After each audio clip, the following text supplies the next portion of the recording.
ok nàyยังអាចសិក្សានឹងបានណាប៉ុន្តែ ISO វាច្រើន pay លុយបើអត់ pay ហ្នឹងបាក់ប្រើបើសិនជាយើងអត់ pay តែពីខ្ញុំបើសម្រាប់អ្នក test network ខ្ញុំ recommend បើសិនបើយើងចង់លឿនហើយងាយយើងប្រើតាមបទពិសោធន៍យើងគួរតែជ្រើសរើស EVE OVS ដោយសារតែវា deploy ភ្លាមមិនបាច់ install event ឆ្ងាយទេហើយវាសំពេល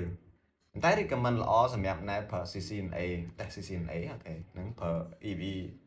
OVS មួយទៀតបើសិនបើអ្នកចង់ flexible ឬក៏ professional lab យើងគួរតែប្រើ EVE iOS ដោយសារតែវា control បានលម្អិតមួយទៀតវា optimize resource ហើយវា build lab ធំបានល្អហ្នឹងហើយសម្រាប់ enterprise ឬក៏ automation testing ឯងយើងប្រើ ISO ចុះបើអញ្ចឹងវាអត់មានអីទេតាក់ទងជាមួយ EVE បើ EVE OVS វាល្អសម្រាប់ quick test network ហើយ ISO ល្អសម្រាប់ advanced ទៅលើ scalable test network ជាដើមអូខេអញ្ចឹងវាមានប៉ុណ្ណឹងអូខេអញ្ចឹង resource របស់ EVE resource របស់ EVE វាត្រូវមាន component វាដែរនេះខ្ញុំមានក្នុងខ្ញុំមានមកកញ្ចប់វាដែរនេះមកកញ្ចប់របស់វាអញ្ចឹងនៅក្នុងនេះវាមាន Win SCP PuTTY ហើយនិង EVE NG client ដែលជា component នៅក្នុង resource EVE ហើយវីដេអូនេះខ្ញុំបង្ហាញទៅលើ EVE file OVS ទេអូខេ OVS file OVS ព្រោះ ISO ខ្ញុំអត់បាន detail បានច្បាស់ទេអញ្ចឹងគ្នាអាចតេស្តបានតែដូចតែគ្នាទេអូខេអញ្ចឹងដើម្បី create EVE នៅលើ VMware បានដំបូងយើងចូល VMware យើងមកអូខេ VMware